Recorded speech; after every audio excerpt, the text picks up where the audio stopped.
Hello guys, welcome back to our channel. So karon day mag-upgrade ta og computer. So kaning computer mo ni akong gigamit sa Pisonit. Bati kinig naon kay wa man ni panindot tayong Pisonit kay naara man sod sa box. So karon ako ni panindoton kay ako man ning ibaligya. So ato ni upgrade. Ang gamiton nga video card is kani Gigabyte RX 570, brand new ni siya. So yan ang memory sa dani ato sa upgrade itong gamiton kay HyperX Fury 16GB. So 8 times 2 ni siya, 16GB RGB ni siya. Nya nga atong casing gamiton kaning kan Inpli nga casing. So start na ta. Ato lang paspasan gamay kaya aron di kita layon og tan-aw no. Kay igor may atong bungkagon nya dayon i-assemble natog balik atong itao dito sa bagong nga casing. Mao ni nga video card ang atong ilisan og brand new nga RX 570.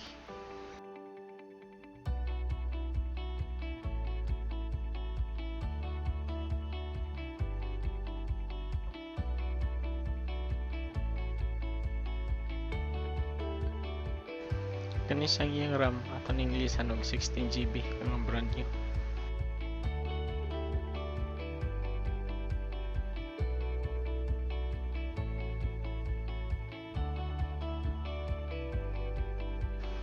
So wala na makita tanaw nun diha, murditso na lang ta.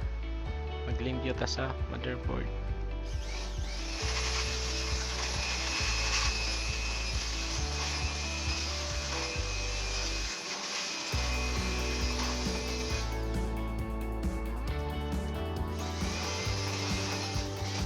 Sunod, power supply. Kini atong power supply is kuan siya Korean Pro rated 600 watts. Ato ni open aron malimpyohan nato mayang ilaw para kondisyon kay ni siya.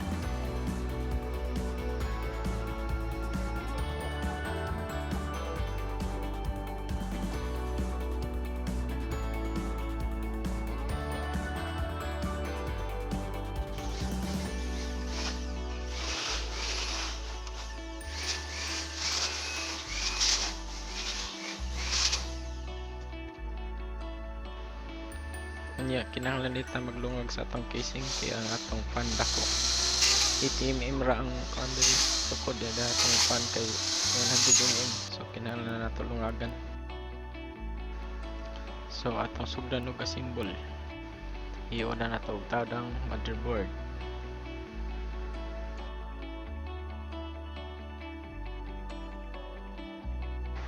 Dayon power supply.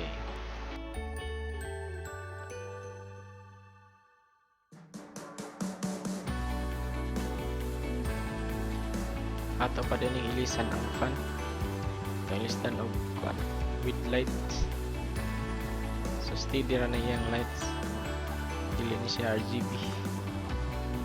Para lang mo nindot gamay. Makayag.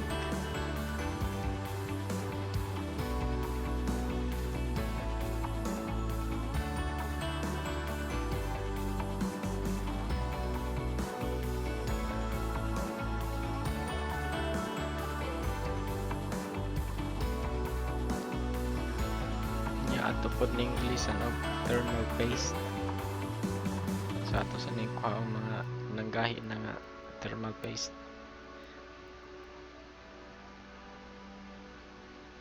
Ilisdan na yung bago.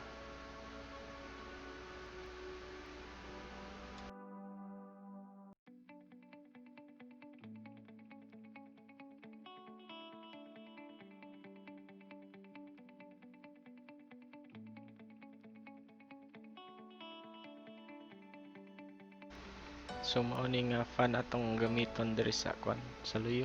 Itaod atong gilungagan ganiha. Si CPU fan unta ni siya pero di man mo fit diri sa kwan EM4 nga motherboard. So himo lang nato ning exhaust fan. So with lights ni siya, rainbow yung lights pero steady ra.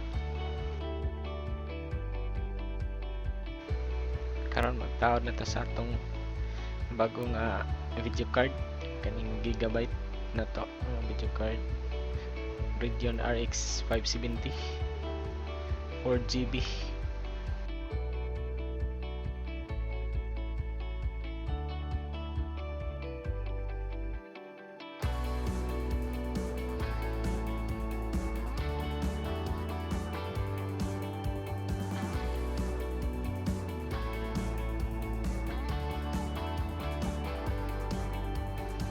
Oops, di pa di. Ato pa din o nagtawad ang kuan wire sa front panel o ang atong kuan niya hard disk kay masalipdan man di lisod na pagtawad.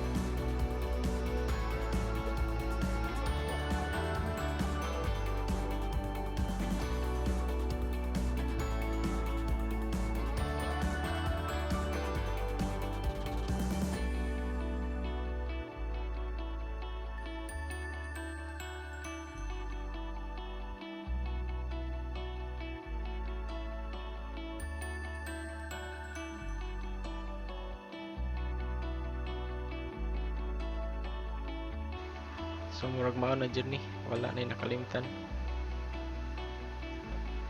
Tawad na nato itong video card. Sunod atong itawad ang atong bagong memory. So kuan na siya, Kingston HyperX Fury 16GB 8x2 with RGB ni siya.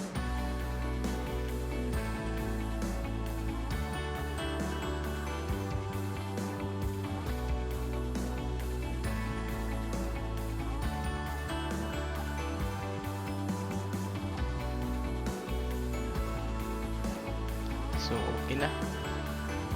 Karon nato na yung testingan kung oo naman eh.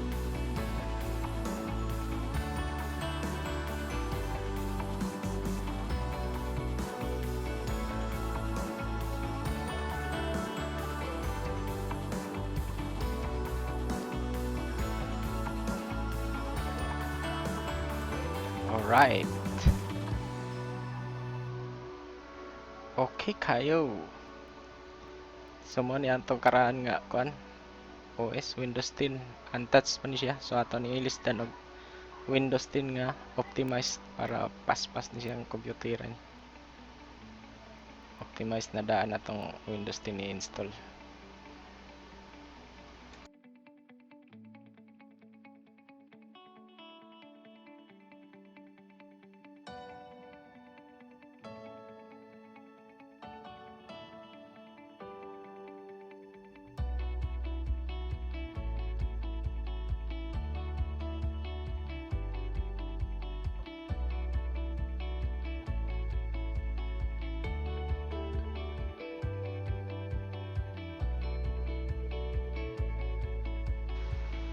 Okay, powered by DSTC Diskless Setup Team Cebu. Shout out dahil nila ni Sir Jeffrey Tumarong o kuan Sir Arnold Larisma.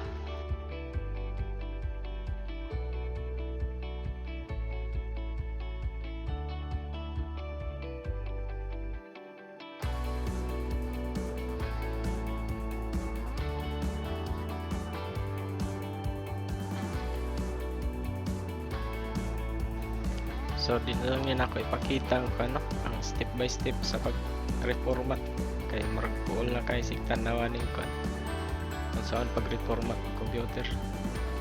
So ini kaman ani mag-install ako sa drivers ani o mga softwares, mga games, then dito na ta sa so ayan ni nato og benchmark. Tanaw na to atong testingan ng kuanan ni. Testingan tani ko video card ang iyang kuan lang ko sa integrated graphics ang Vega 8 na dayon testing ta sa kuan RX 5 560 and then RX 570. So kuan lang atong testingan na ni Dota 2 lang aron madali. Usa lang ka game at ato na nang makuan matan-aw ang ilang kalainan.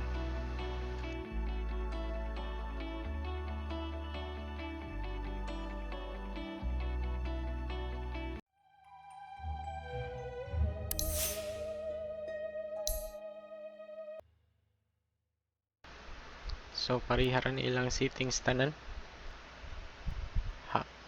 Focus kuan high. Mura ni settings atong gamiton sa tulo ka kuan benchmark.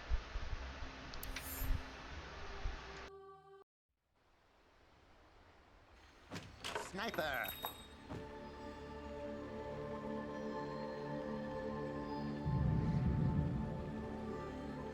Prepare for battle. My spotter guides me. So morning kuan benchmark sa Vega 8 ang integrated graphics sa Ryzen 3. So makadaog ra sad siya gyapon og kuan Dota 2. High settings.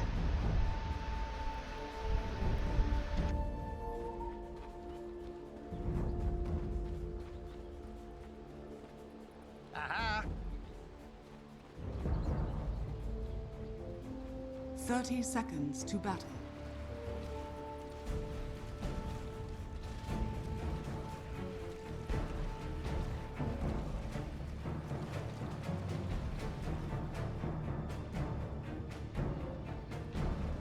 Aha!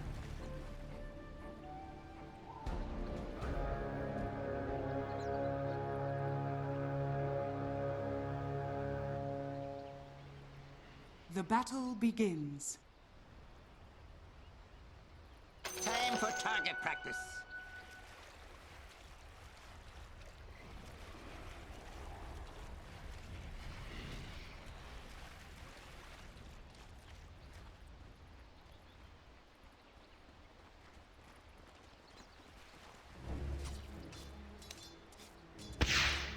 You die.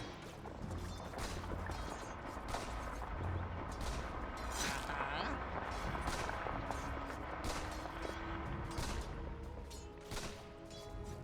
Aha. Whoa!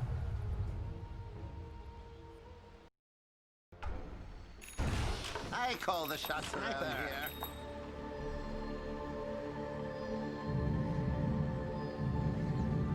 Prepare for battle. Full bore.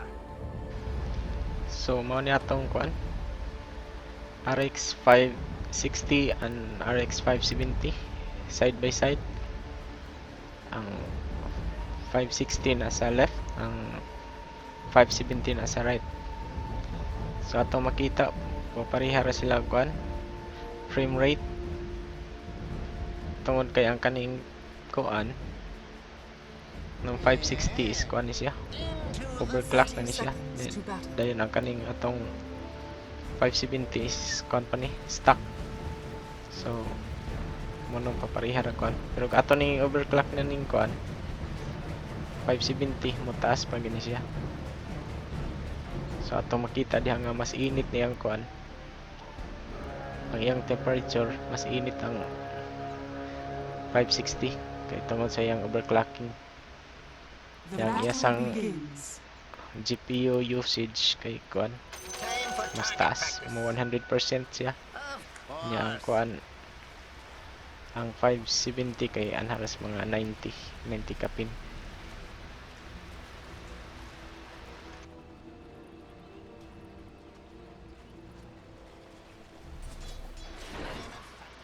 So mao na to. So mao ni siya atong kuan specs.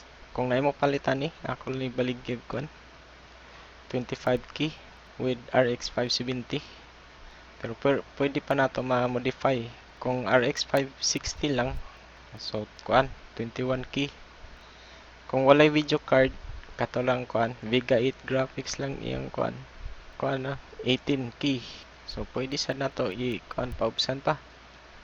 Walay video card 8 GB lang nga memory. So kuan 16 key. So pwede pagid paubsan. Walay video card, 8 GB ang memory, nya walay SSD. So pwede 14 key.